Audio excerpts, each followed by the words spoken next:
Ma'am deputy director थी वहाँ पर, और मैम भरकस प्रयास कर रही थी कि कक्षाएं विश्वविद्यालय में लगें और बच्चे यहाँ पढ़े। और मैम ने उस समय पर कहा भी था कि अगर कक्षाएं लेनी हो तो मैं खुद भी क्लास ले लूँगी और मुझे कुछ नहीं चाहिए, पर लेकिन बच्चे पढ़ लें। मतलब मैम का पूरे विश्वविद्यालय के सारे प्रोफेसर्स में से एकमात्र मैम थी उस समय जो खुद चल के आई थी वहाँ आकर के। वो चाहती थी कि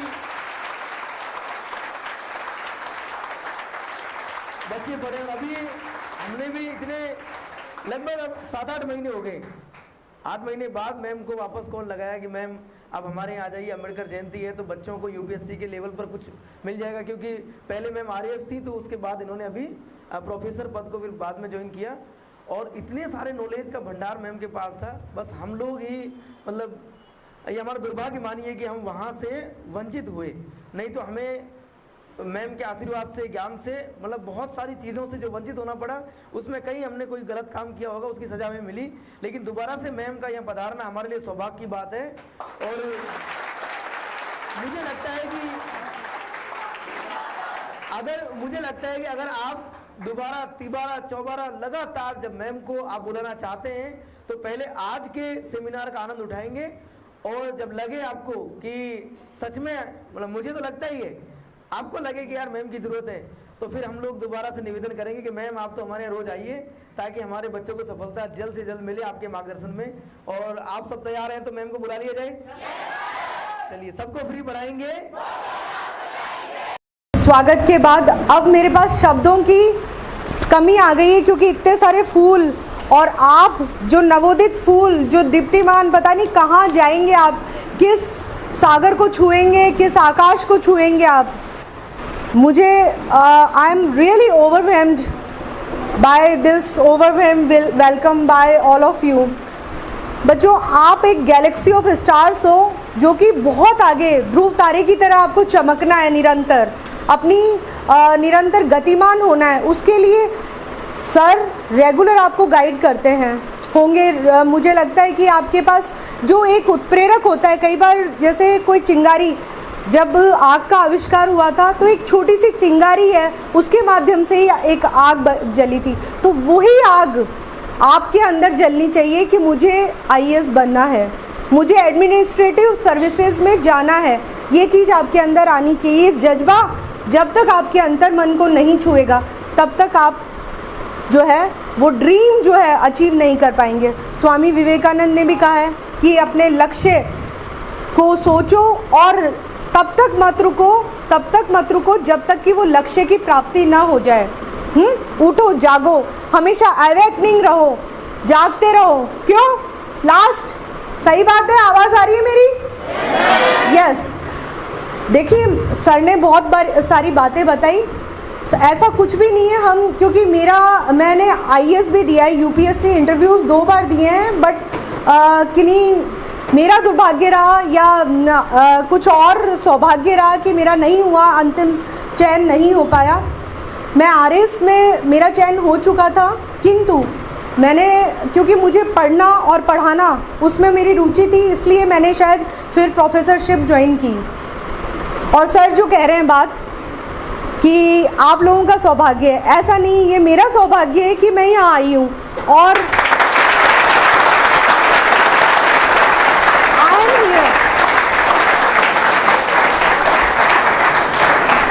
I am here because all of you are here, so that we can run over today's goal of our because we are celebrating tomorrow 14th April 1891 का दिन। याद है आप सबको?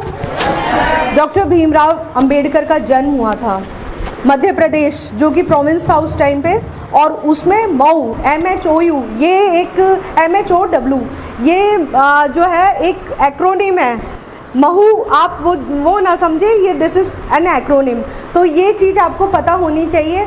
और साथ में डॉक्टर अंबेडकर को समेटना 1 घंटे या हम इतने आधे 1 घंटे की चर्चा में पॉसिबल नहीं है, बिकॉज वो इतना, उनको हम ठीक है मूर्तियों में या देखते हैं, लेकिन उनको समझने की, पढ़ने की बहुत आवश्यकता है। यदि आज उनकी जो बुक है उसकी बात की जाए, जो कि आप सबने नाम सुना होगा, आपने सबने एक नाम सुना होगा, वेटिंग फॉर वीज़ा। ये पुस्तक जो है कोलंबिया विश्वविद्यालय, जहाँ से उन्होंने अपनी जो डीएससी की शिक्षा प्राप्त की थी, जहाँ से उन्होंने लंदन स्कूल ऑफ इकोनॉमिक्स से डीएससी की शिक्षा प्राप्त की थी, और जो है उन्होंने वहीं से पीएचडी की शिक्षा प्राप्त की, ठीक है, कोलंबिया से। तो वहीं कोलंबिया में यह जो पुस्तक है वेटिंग फॉर द वीज़ा, ये एक पाठ्यक्रम के रूप में पढ़ाई जाती है। आप सब सोचिए कि वो इंसान जिसने निरंतर संघर्ष देखे, जिसे इस तरीके से नहीं बैठने दिया जाता था जैसे आप सब बैठे हैं, हर धर्म के लोग बैठे हैं, हर जाति के लोग बैठे हैं, बिल्कुल यूनाइटेड होके आप लोग बैठे हो, बिल्कुल एक दूसरे का आप इंसानियत देखते हो। उस समय वो बिल्कुल, उनको पहले तो अलाउ ही नहीं था। दापोली से जब वो सतारा आए, सतारा से फिर वो जब मुंबई के एल्फिंस्टन स्कूल में उन्होंने एजुकेशन प्राप्त की, तो उनको पता ही नहीं था कि इस तरह का भी आचरण होगा। जब वो मात्र 6 वर्ष के थे और वो स्कूल जाने लगे, तब उन्होंने ये चीज़ महसूस की। वो घर से अपनी टाट पट्टी लेके आते थे, बिल्कुल कोने में बैठते थे, उनको पानी नहीं पीने दिया जाता था। वो बिल्कुल जो महार जाति से संबंध रखते थे, जो कि अस्पृश्यता उस समय चरम पर थी। आज कौन सा आर्टिकल है जो अस्पृश्यता का निषेध करता है? 17, बिल्कुल। आर्टिकल 15(3) में क्या है, कोई बता सकता है? जाति, लिंग, जन्म स्थान के आधार पर किसी भी प्रकार के भेदभाव का निषेध, ठीक है, किसी भी प्रकार का डिस्क्रिमिनेशन नहीं हो सकता। 15(3) आर्टिकल, ठीक है। आर्टिकल 16 क्या कहता है? अवसरों की समानता। आप सभी को अवसरों की हर तरह की समानता, और ये बहुत व्यापक टॉपिक है। अगर हम केवल और केवल समानता के अधिकार की बात करें तो पूरा एक दिन हम समानता के अधिकार की बात कर सकते हैं, ठीक है। लेकिन आज क्योंकि हम इस विषय पर बात कर रहे हैं कि डॉक्टर अंबेडकर के विषय पर बात करने के लिए मुझे कहा गया है, तो आज केवल, और इसको बहुत कम समय में समेटना बहुत मुश्किल कार्य है, लेकिन फिर भी मैं प्रयास करती हूँ। और आप देखेंगे कि किस तरीके से डॉक्टर अंबेडकर ने अपने सपनों को साकार करने का कितना अथक प्रयास किया। उनकी जो पुस्तकें थी, उनके जो जर्नलिज्म, आज जो जर्नलिज्म आप देख सकते हो कि जर्नलिज्म किस तरीके से काम करता है कई बार, लेकिन उस समय उन्होंने जो मूक नायक,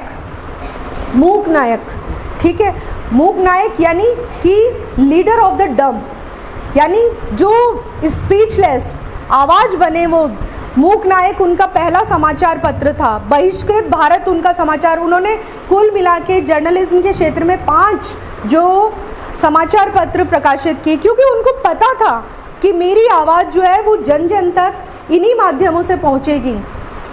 उनके साथ बहुत सारी चीज़ें ऐसी घटित हुई कि वो उनको हर लेवल पर संघर्ष। आप एक बात बताइए, आज आप लोग सोच सकते हैं कि लंदन स्कूल ऑफ इकोनॉमिक्स जाके पढ़ाई कर लें या कोलंबिया जाके पढ़ाई कर लें?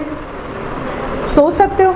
लेकिन वो कोलंबिया विश्वविद्यालय, उनके पास, ठीक है, उनके पिताजी जो है सूबेदार थे, ठीक है, MHU OW जो आर्मी थी उसमें ब्रिटिश सेना में सूबेदार पद पर थे, तब उनकी स्थिति ठीक थी। लेकिन जब, क्योंकि वो 14वीं संतान थे, अपने परिवार में 14वीं संतान थे, लेकिन तब तक उनके पिताजी रिटायर हो चुके, इसलिए उनके पूरे परिवार को फिर अपने पैतृक गांव आना पड़ा। तो उसके बाद जब उन्होंने सारी यातनाएं, प्रताड़नाएं और अमानवीय व्यवहार जो है सहा, तब उनको पता चला कि बहुत मुश्किल है। उन्होंने कई बार बैकफुट पर आए, लेकिन उनके पिताजी ने, जैसे आपको भी कई बार लगता होगा कि छोड़ो बहुत मुश्किल है, it's very hard to do the exercise and to do the work of UPSC, it's a big dream।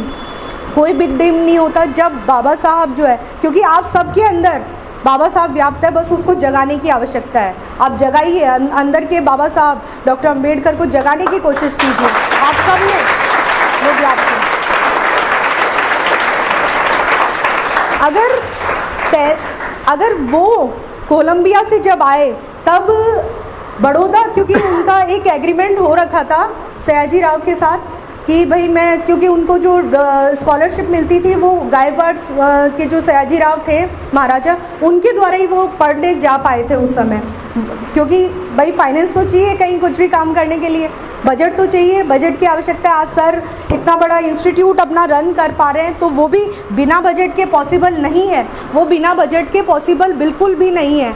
और बिना बजट के हम सोच भी नहीं सकते कि इस तरह का जो मुहिम है, आप लोग बिल्कुल निःशुल्क पढ़ाई कर रहे हैं, ये बहुत अच्छी बात है।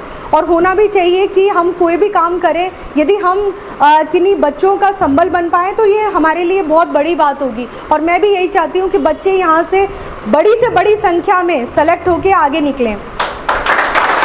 निकलोगे, ज़रूर निकलोगे। तो जब वो आए, अब एक बात बताइए, जब कोलंबिया विश्वविद्यालय से कोई पढ़कर वापस आता है इंडिया और उसके साथ वही व्यवहार किया जाता है तो उसको कैसा प्रतीत होगा, कैसा लगेगा। उसने बड़ी से बड़ी डिग्री हासिल की, जो यहाँ इंडिया में किसी ने इतनी बड़ी डिग्री हासिल करने वाले वो पहले व्यक्ति माने जाते हैं। और वो जब इंडिया आए, बड़ौदा में उन्हें जब वो रेलवे स्टेशन उतरे उनको कोई लेने नहीं आया, उन्होंने घर ढूंढा, उनको घर नहीं मिला। फिर वो एक सब जगह सर्च किया तो उनकी, क्योंकि महार जाति पूछते हैं सब लोग, तो उनको वहाँ रहने नहीं दिया गया। फिर उन्होंने पारसी धर्म में शायद इस तरह का छूत नहीं होगा तो वो पारसी धर्मशाला में गए। पारसियों की धर्मशाला थी, वहाँ पर 11वें दिन तक रहे। और 11वें दिन जब उनको पता चला कि ये महार जाति से, उनको खदेड़ दिया गया। कुछ डंडे लेके आए और बोले तुमने हमारी धर्मशाला को अछूत कर दिया, तुम निकलो, तुम बाहर जाओ। उनको सचिव पर बड़ौदा रियासत में, वो उस समय सेक्रेटरी, जो कि टॉप मोस्ट पोस्ट होती है, सेक्रेटरी के पद पर होने के बावजूद उनको बाहर निकाल दिया गया। ये सोचने का विषय है, देखिए। और फिर उसके बाद वो पूरी रात एक बरगद के पेड़ के नीचे उन्होंने बिताई और उसके बाद उन्होंने एक निश्चय लिया। ये घटना पूरी है 23 सितंबर 1917 की। 23 सितंबर 1917 को उन्होंने संकल्प लिया कि मैं इस तरह की जो अमानवीय जो घटना है उसको आगे भविष्य में अपने जो साथी हैं, मेरे जो भारतवासी हैं, जो वंचित वर्ग है, उसके साथ ऐसा रिपीट नहीं होने दूंगा। ये उनका निर्णय था, संकल्प था। यही कारण है कि ये दिवस जो है संकल्प दिवस के रूप में मनाया जाएगा, क्योंकि मैंने ये शुरुआत कर दी है अब राजस्थान विश्वविद्यालय के केंद्र के माध्यम से। और जब उन्होंने ये संकल्प लिया उसके बाद देखिए, अब आप ये सोचेंगे कि कैसे जो प्रक्रियाएं बदली कानूनों, क्योंकि आप ये जानते हैं कि कभी भी अभिसमय, ग्रेट ब्रिटेन के संविधान में अभिसमय चलते हैं, लेकिन अभिसमय वहाँ पर लोगों की परिपाटी बन जाती है। लेकिन हमारे इंडिया में जब तक कोई चीज़ कानूनी जामा नहीं पहनाया जाता किसी चीज़ को, तब तक वो क्रियान्वयन के स्तर पर नहीं पहुँच पाती। इसीलिए क्रियान्वयन के स्तर तक पहुँचाने के लिए उन्होंने एक कानून पास करवाया और निरंतर इस चीज़ का संकल्प लिया कि इस तरह की चीज़ें भविष्य में घटित ना हो। तो इस तरीके से छुआछूत निषेध कानून बना और तो इस तरीके से हम देख सकते हैं ये गतिविधियां निरंतर चली। अब बात करते हैं एक और घटना की, जिसमें कि यूनिफॉर्म सिविल कोड, आपने सबने नाम सुना होगा। कौन से आर्टिकल में है? Article 44। Article 44 uniform civil code है। बाबा साहब इसके बहुत पक्षधर थे कि इसको लागू किया जाए। आज हमारी सरकारें ये बोलती हैं कि नहीं, ये आर्टिकल 44, ये उस समय उन्होंने कह दिया था। जितनी भी बातें आज आ रही हैं, जितनी भी बातों के बारे में चर्चा हो रही है, ये उस समय उनका संकल्प था। उस समय उन्होंने कह दिया था कि, और यही कारण है कि महिलाओं को जो अधिकार प्राप्त हुए, चाहे आज मैटरनिटी बेनिफिट लॉज हैं, महिलाओं को जो कामकाजी महिलाएं हैं उनको जो मैटरनिटी लीव प्रदान की जाती है, वो बाबा साहब की देन थी।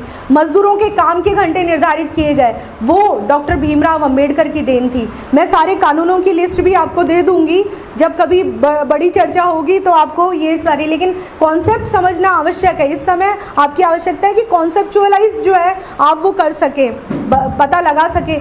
मजदूरों के काम के घंटे निर्धारित हुए, किसानों की जो कंसोलिडेट कृषि की जो बात है वो उन्होंने की, चकबंदी कृषि की व्यवस्था की बात की उन्होंने। अब हिंदू कोड बिल क्या था? आप सब सोचते होंगे कि what is Hindu code bill, जिसके आधार पर उन्होंने जो है त्यागपत्र दे दिया था। जब ये हिंदू कोड बिल स्वीकार नहीं किया गया था संसद में, तो उन्होंने त्यागपत्र क्यों दिया? इसके पीछे का रीज़न क्या था? क्योंकि वो इसको लागू करवाना चाहते थे कि महिलाओं के जो उस समय पॉलीगेमी प्रथा थी, एक पुरुष जो है कई विवाह कर सकता था, ठीक है, तो वो मोनोगेमी चाह रहे थे क्योंकि महिलाओं के अधिकारों की कहीं ना कहीं अवहेलना होती है। आज हम बात करते हैं कि वो दलितों के मसीहा थे, लेकिन वो दलितों के मसीहा नहीं थे, बल्कि वो संपूर्ण मानव जाति के मसीहा थे। उन्होंने संपूर्ण मानव जाति के लिए वो कार्य कर दिखाया जो किसी भी एक जो बहुत बड़ा जो नाम होगा उसके लिए भी असंभव प्रतीत होता है। उन्होंने वो सब काम कर दिखाया।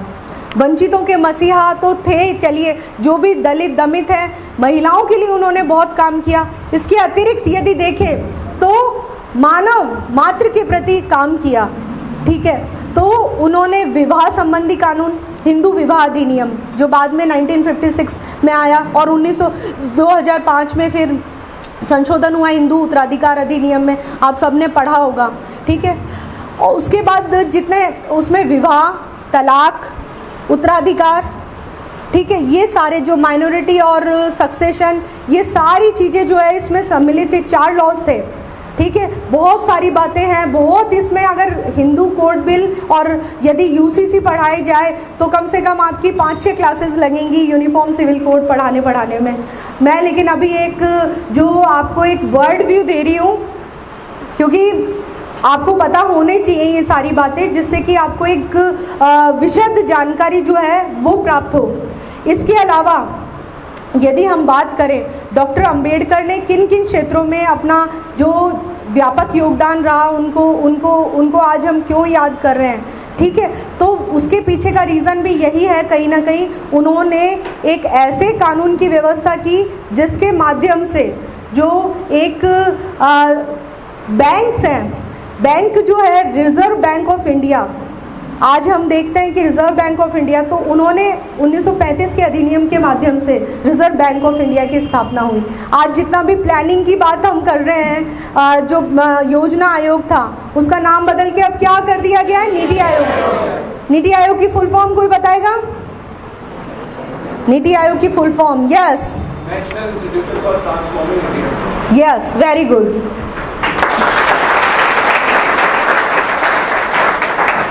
ट्रांसफॉर्मिंग इंडिया, ठीक है। लेकिन जो चीज़ें हैं, मैं बोल रही हूँ कि अगर इस तरह की जो चीज़ें हैं गतिमान तरीके से आगे बढ़ रही है, उसके पीछे का जो रीज़न है वो यही हो सकता है, यही है कि हम जो है आगे का अपना जो सोपान है, क्या कार्यक्रम है, क्योंकि समय नदी की धार में सब बह जाया करते हैं, समय नदी की धार में सब बह जाया करते हैं। याद किया जाता है हितों के रक्षकों को, याद किया जाता है हितों के रक्षकों को। कायरों का कोई इतिहास नहीं होता, ठीक है, और याद किया जाता है सदा हितों के रक्षकों को, कायरों का कोई इतिहास नहीं होता। तो संघर्षों से लिखी जाती है, इसीलिए कहा गया है संघर्षों से लिखी जाती है इबारतें। सर संघर्ष कर रहे हैं, वो इतिहास भी बनाने का प्रयास कर रहे हैं। आप सब इसमें सेलेक्ट होंगे। देखिए, यहाँ जो है आपको दिशा दे सकते हैं, लेकिन तैयारी आपको स्व अध्ययन, जो आपकी खुद की तैयारी है वो बहुत मैटर करेगी। मैंने खुद ने तैयारी की थी, मैंने कोचिंग वगैरह नहीं की, मैं बस एक डायरेक्शन ले लिया करती थी। लेकिन ये भी एक माध्यम है, सर के माध्यम से आपको जो डायरेक्शन मिल रही है बहुत बढ़िया माध्यम हो सकता है। आप यहाँ सब बैठ रहे हो, चीज़ें सीख रहे हो, तो उससे पता चलता है कि हम कैसे आगे का जो है अपनी दिशा निर्धारित कर सकते हैं। तो संघर्षों से लिखी जाती है इबारतें, यूं ही कोई इंकलाब पैदा नहीं होता। याद किया जाता है सदा हितों के रक्षकों को, कायरों का कोई इतिहास नहीं होता।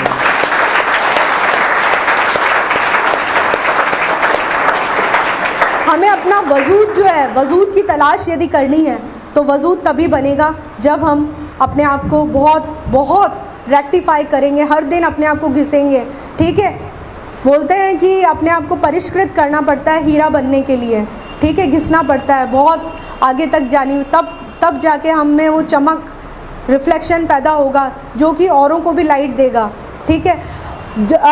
टोनी ब्लेयर की बुक का नाम यदि कोई बताए तो मैं थोड़ा सा, टोनी ब्लेयर की बुक का नाम ए जर्नी। इसी तरीके से ग्रैनविल ऑस्टिन का नाम सुना है? Granville Austin, a new corner stone of India, book का नाम था। तो उसमें भी उन्होंने बाबा साहब की, डॉक्टर अंबेडकर का जो संविधान है वो सर्वश्रेष्ठ संविधान है, वो नज़ीर हो सकता है, विश्व के लिए एक इबारत हो सकता है, ये बात कही। इसके अलावा लास्की, हेराल्ड जे लास्की का भी नाम आप सबने सुना होगा। ग्रामर ऑफ पॉलिटिक्स किनकी बुक का नाम है? ग्रामर ऑफ पॉलिटिक्स किन्होंने लिखी? हेराल्ड जे लास्की। जो पॉलिटिकल साइंस के विद्यार्थी हैं, राजनीति विज्ञान के विद्यार्थी, वो अवश्य इस बारे में अवगत होगा, उनको नहीं है तो आप ध्यान रखिए।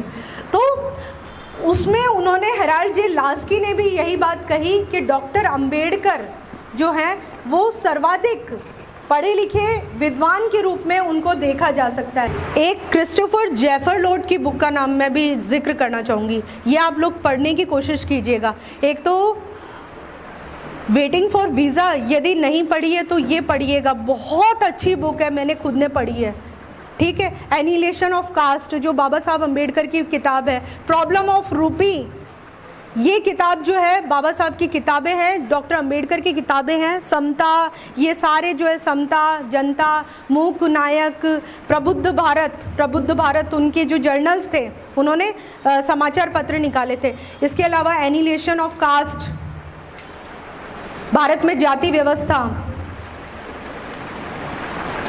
वेटिंग फॉर वीज़ा, और उनकी बहुत सारी जो आर्टिकल्स वो लिखते थे उनका संकलन किया गया है बहुत ज़बरदस्त तरीके से, उसको हमें समझने की आवश्यकता है, राइट। तो क्रिस्टोफर जेफर लॉर्ड की बुक का नाम था साइलेंस, ब्रेक द साइलेंस, ठीक है। और एक और जो राइटर थे, आप मतलब बहुत सारी इनकी पुस्तकें हो सकती है, मैं थोड़ा बैठ के अब बात कर लेती हूँ आपसे। अगर किसी को कुछ जानकारी और व्यापक रूप से चाहिए तो हम जो है कोई दिक्कत नहीं है, आज का जो सेशन है वो डॉक्टर अंबेडकर को समर्पित है और मैं थोड़ा सा, मेरा व्यस्त कार्यक्रम है, लेकिन मैं आ जाऊंगी दोबारा से, आके हम इसको बात करेंगे इस विषय पर। लंदन यूनिवर्सिटी में जो डीएससी की डिग्री थी, द प्रॉब्लम ऑफ रूपी, इट्स ओरिजिन, ये आप लोगों के यूपीएससी पीएससी के पॉइंट ऑफ व्यू से भी इम्पोर्टेंट क्वेश्चन है कि उनकी जो बुक है उसमें किस चीज़ का वर्णन है। आजकल सीधे क्वेश्चंस नहीं आते बेटा, एनालिटिकल क्वेश्चंस आते हैं और वो भी बहुत डीप एनालिसिस बेस्ड क्वेश्चन आते हैं। पीछे तक आवाज़ आ रही है? हाँ। तो अच्छा, डॉक्टर अंबेडकर को क्या माना जाता है? ज्ञान दिवस के रूप में कौन सा दिवस मनाया जाता है? Symbol of knowledge, symbol of knowledge, ठीक है। और जो एनिहिलेशन ऑफ कास्ट है वो 1936, ये बहुत नॉर्मल सी बातें हैं। रिडल्स इन हिंदुइज्म उनकी बहुत अच्छी किताब है, रिडल्स इन हिंदुइज्म। उसमें उन्होंने जो तार्किकता, उद्देश्यपरकता, ह्यूमनिज्म और वैज्ञानिक दृष्टिकोण की बात की है, और उसको भी आप सब लोगों को मेरा ये निवेदन होगा, क्योंकि आपको पता है आप लोग कितनी किताबें पढ़ सकते हो अपने जीवन काल में, कोई भी व्यक्ति सर कितनी किताबें पढ़ सकता है? आप कल्पना नहीं कर सकते थे, मतलब उनकी लाइब्रेरी में 33,000 50,000 तक की किताबों का संकलन था। और ऐसा नहीं है कि वो संकलन था, वो उन्होंने पढ़ी थी, उन्होंने पढ़ी थी, और वो इतने ज़्यादा पढ़ने में रुचि रखते थे, वो व्यस्त रहते थे। आप ये देखिए कि वो इतना पढ़ा लिखा इंसान, 33 डिग्री लिया हुआ इंसान, चाहते तो विदेश में अपनी ज़बरदस्त बिल्कुल लाइफ ऐसी सेट कर सकते थे, अपनी कई 7 पीढ़ियाँ की बात नहीं कर रही, कई पीढ़ियों तक का इंतज़ाम कर सकते थे। लेकिन क्या उन्होंने ये रास्ता चुना? नहीं चुना। उन्होंने ये सोचा कि अगर ये रास्ता अपनाऊंगा तो मेरा वो मार्ग अवरुद्ध हो जाएगा जिसमें मेरे जो वंचित भारतवासी हैं वो कहीं ना कहीं पिछड़ जाएंगे। इसीलिए उन्होंने राजनीतिक स्वतंत्रता से पहले सामाजिक स्वतंत्रता की बात की कही। राजनीतिक स्वतंत्रता बोले, राजनीतिक स्वतंत्रता तो वैसे भी देर सवेर हासिल होनी ही थी भाई। ब्रिटिशर्स, कोई किसी का जोंक होता है, एक जोंक होता है, वो कितना खून चूसेगा, ठीक है, कितना चूसेगा, एक लिमिट होगी ना, बेचारा बिल्कुल ही वो उसका वो हो जाएगा, श्रिंक हो जाएगा, तो उसको क्या श्रिंक कर पाएगा। इसलिए उनको ये पता था कि अगर ब्रिटिशर्स तो चले जाएंगे, लेकिन जो दास प्रथा है, जो हमारे भारतीय हैं, वो अगर इस दास्ता के चुंगल में फंसे रहे तो वो शायद वो कभी ख़त्म नहीं होगा। और आज भी आप देखते होंगे न्यूज़पेपर इन चीज़ों से रक्त रंजित और बिल्कुल विषैला दिखाई देता है। कई बार देखा होगा आपने कभी किस तरह की घटनाएं नज़र आती है। मतलब रोहित वेमुला प्रकरण आपको ध्यान होगा। एक डॉक्टर थी, क्या नाम था उनका? तड़वी, पायल तड़वी, नाम सुना है?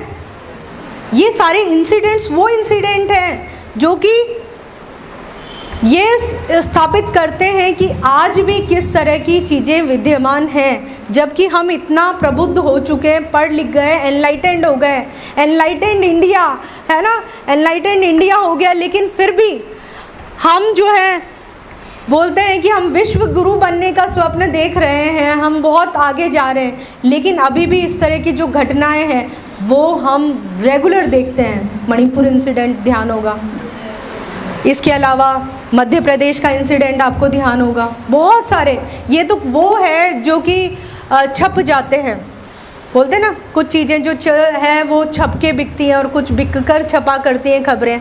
तो आजकल मीडिया का भी बहुत बड़ा रोल है, क्योंकि अभी एमसीसी जो है वो लगी हुई है और हम इंस्टीट्यूट के पार्ट हैं, तो मैं बहुत ज़्यादा जो है बोलती हूँ लेकिन नहीं बोल पाती हूँ, ठीक है, बोल पा रही हूँ अभी क्योंकि एमसीसी लगी हुई है। क्या होता है एमसीसी?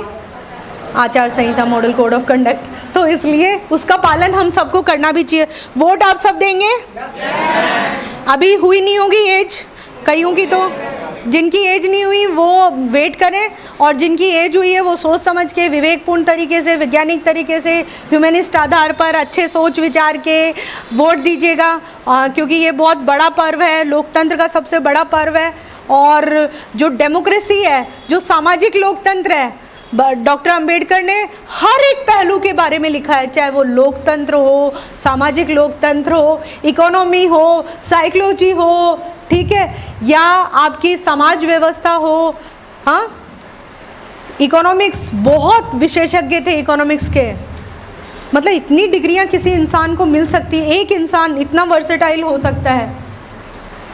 आप लोग भी सब वर्सेटाइल होंगे, तभी आप लोग यूपीएससी की तैयारी कर रहे हैं, और ये चीज़ ना अपने अंदर जगाने की आवश्यकता है। कोई मुश्किल कार्य नहीं है, बहुत मुश्किल कुछ भी नहीं होता, क्योंकि हम, और एक चीज़ है, जितनी भी आप पढ़ेंगे ना, जैसे मिनर्वा मिल्स केस और ये सारे केसेस की स्टडी जो है क्रोनोलॉजिकल ऑर्डर में पढ़िएगा, या फिर किसी दिन हम आ जाएंगे, आपको एक जो है बताएंगे कि किस तरीके से जो है केसेस, उसमें क्या क्या हुआ। ये मैं आप लोगों को एक क्लास इसकी रख लेंगे कि कैसे डेवलपमेंट्स हुए, क्या जो संसद और जो हमारी जुडिशरी है उसमें क्या चल रही थी, इक्वेशंस जो थी वो हम सब समझ सकते हैं मिलके। तो ये जो चीज़ें हैं, अच्छा, राइट टू लाइफ कौन सा आर्टिकल है? जीवन का अधिकार, आर्टिकल 21, ठीक है, बहुत अच्छे। गेल ऑम्वेट की बुक है जिसका नाम है Ambedkar towards an enlightened India. Gail Omvedt की बुक का नाम है doctor Ambedkar towards an enlightened India, मतलब कि अंबेडकर को प्रबुद्ध भारत की तरफ ले जाने वाला एक माध्यम माना गेल ऑम्वेट, जो कि भारत की जो अमेरिकन बॉर्न इंडियन राइटर थी, बहुत अच्छी, जो समाज विशेषज्ञ, ह्यूमन राइट्स एक्टिविस्ट हैं, उन्होंने ये बात की। देखिए, भारत रत्न जो है उनको कब मिला और उनकी मृत्यु कब हो चुकी थी? बहुत पहले भी मिल सकता था उनको भारत रत्न, क्योंकि वो वास्तव में इतनी डिग्री, इतना पढ़ा लिखा व्यक्ति मुझे नहीं लगता आज तक कोई बना है, मिला है, हमें नहीं मिल पाया अभी तक। तो भविष्य में आप में से कोई हो जाए तो बहुत बड़ी बात होगी। मुझे लगता है कि वो यही चाहते थे, इसीलिए उन्होंने कहा कि शिक्षा वो शेरनी का दूध है, जो इसको पिएगा वो दहाड़ेगा, है ना।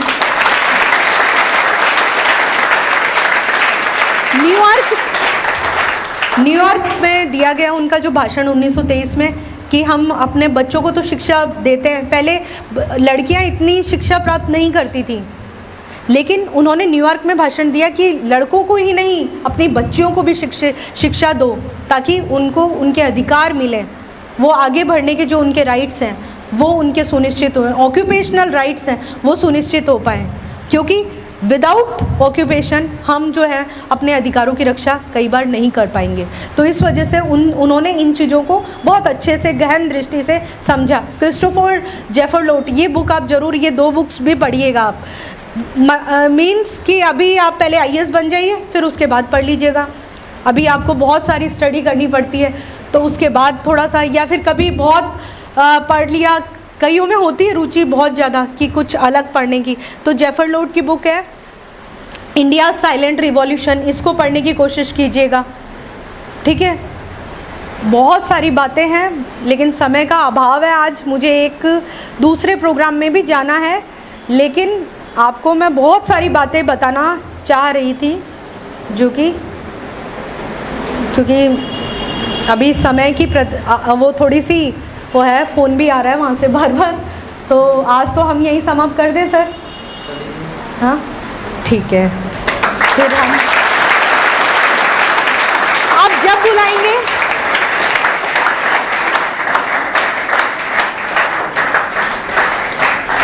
जब बुलाएंगे तब मैं हाजिर हो जाऊंगी।